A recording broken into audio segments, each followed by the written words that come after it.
Hi everyone, welcome to the High Desert Yarn YouTube channel. My name is Joanna and today I'm going to be walking you through how to make your very own brioche bun scarf. So this is what the brioche bun scarf looks like. I will be finishing up mine as I walk you through this tutorial. This will be a full tutorial of the whole pattern, so you don't have to worry about reading. You can just watch and listen and follow along. So this is the brioche bun scarf. Ta-da! It is made up of beautiful puff stitches and half double crochets and a paired half double crochet. So if you don't know how to do any of those, don't worry about it because I'm going to walk you through the whole process. Now, before we get started, you will need let's see here, a 5.5 millimeter crochet hook. And then you will also need your favorite worsted weight yarn. I made this one, the one that I'm wearing. It's called Stick Season. I hand dyed this one. This is another option I have in my Etsy shop called Malva's for Piper. And this would be another great option if you don't have your worsted weight yarn. But you can also go shop your stash, go to your local yarn store and pick out your absolute favorite type of worsted weight category 4 yarn. So get your supplies and then meet me back here.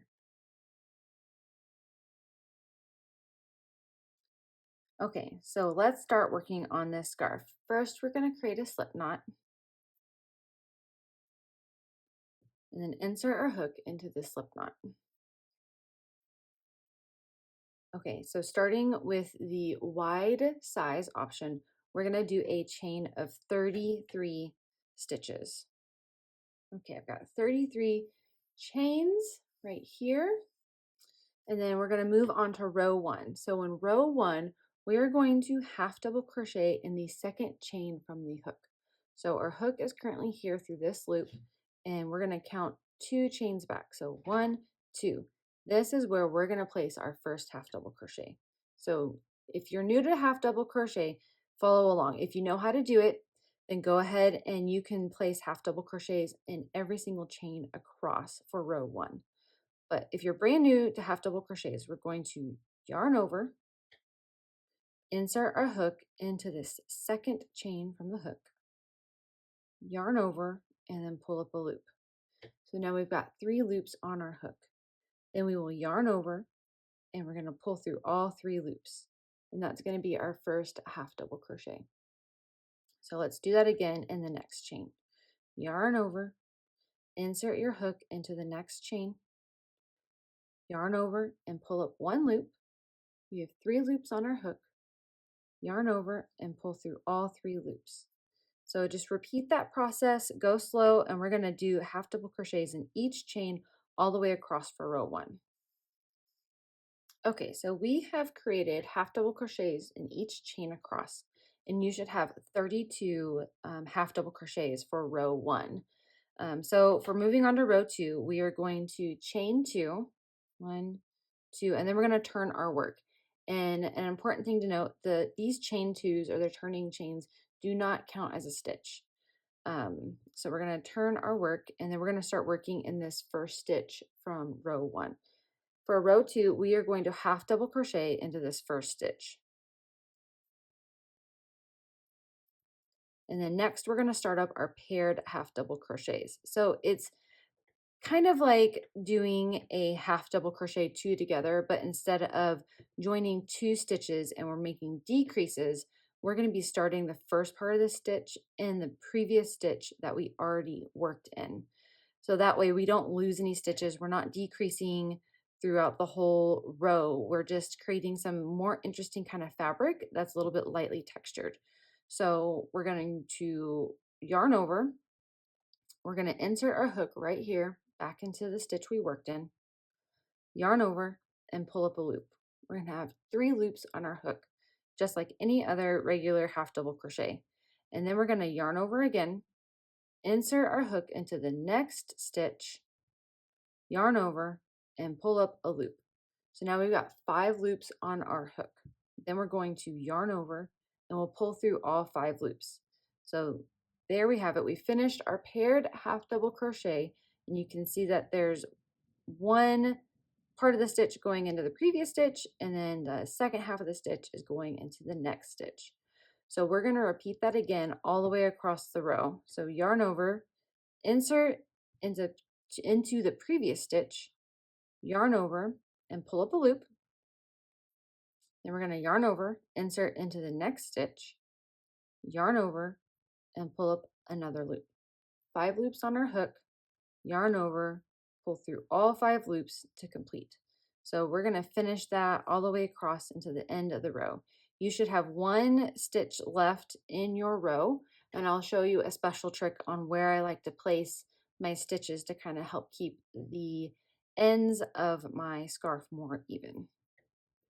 Okay, I'm coming up on my 2 last stitches of this row. This is my last paired half double crochet. And then we have this stitch left right here. And if we turn our work to look at the front of the row we're stitching into, we can see that these are the 2 loops right here that we want to crochet under.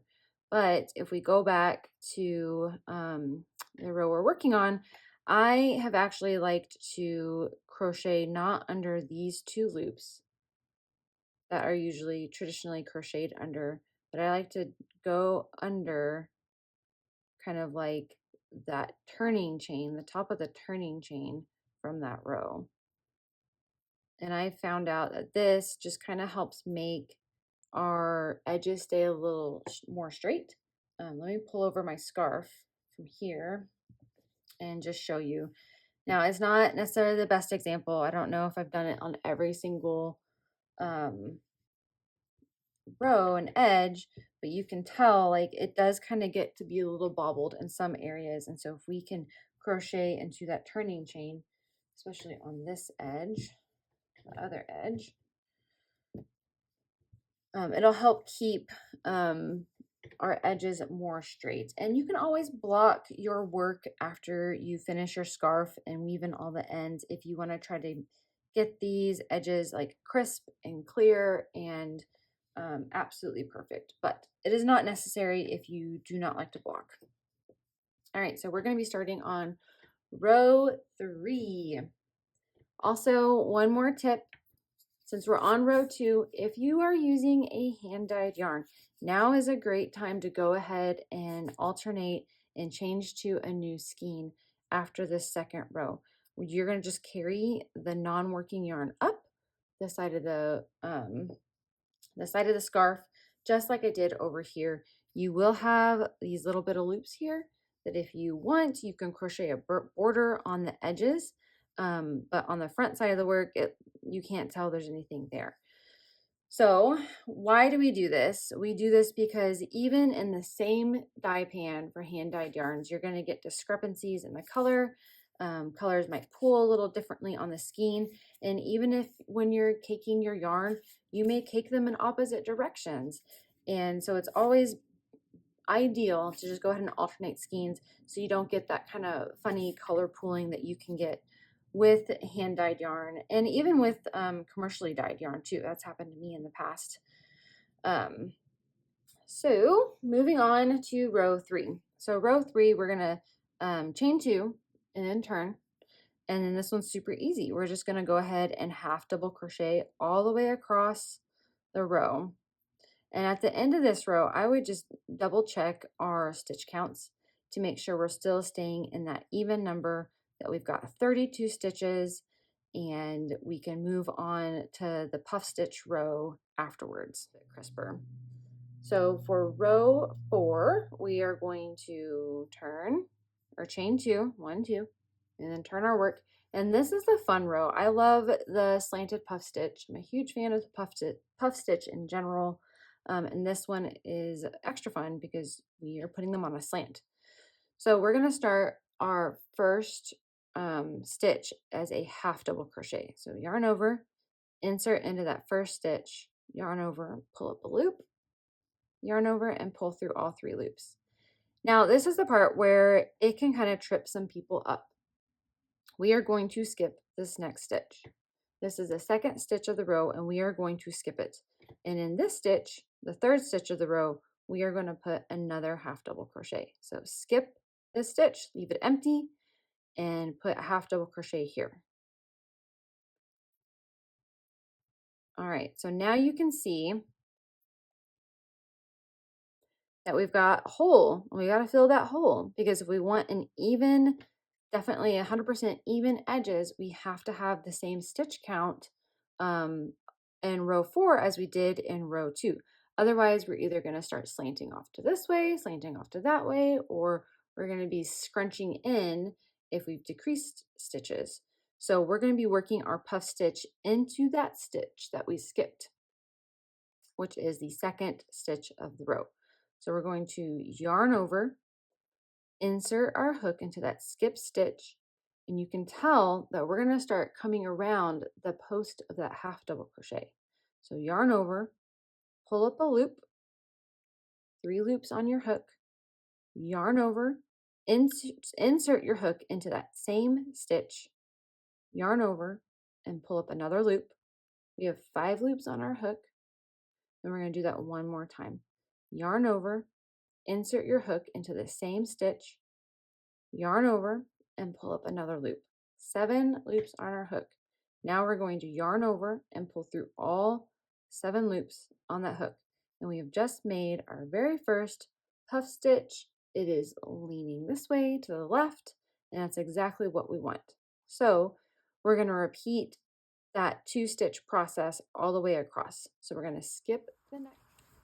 Okay, so we have finished our row 4 with the first set of slanted puff stitches, and now we're going to chain 2, and then we're going to turn our work. And we're going to do the exact same process as we did for row 4 for row 5. So half double crochet in your first stitch, skip the next stitch, and half double crochet in the next one. So this half double crochet, you'll kind of be putting it at like the top of this next puff stitch, and that might be able to help you remember where to put the stitches in your alignment. So puff stitch in this skipped stitch.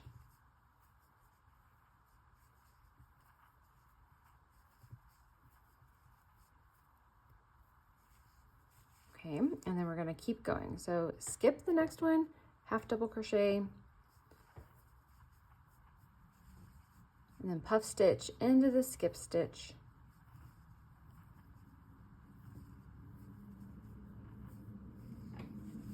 Okay, I'm going to do that one more time and show you what it's going to look like, and you could just keep crocheting all the way through row 5.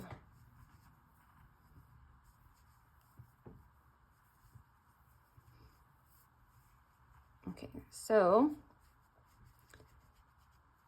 kind of squish them around and get them even again.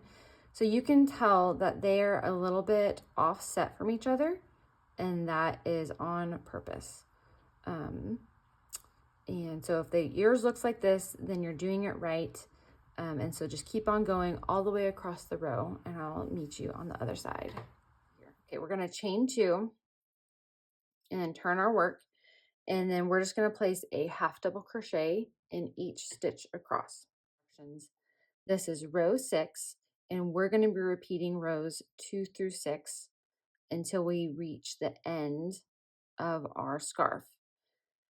And for the end of our scarf, you can go as long as you want. I crocheted mine to about 74 inches long, and that was about, let's see, I'm pulling up my pattern right now to tell you how long that was.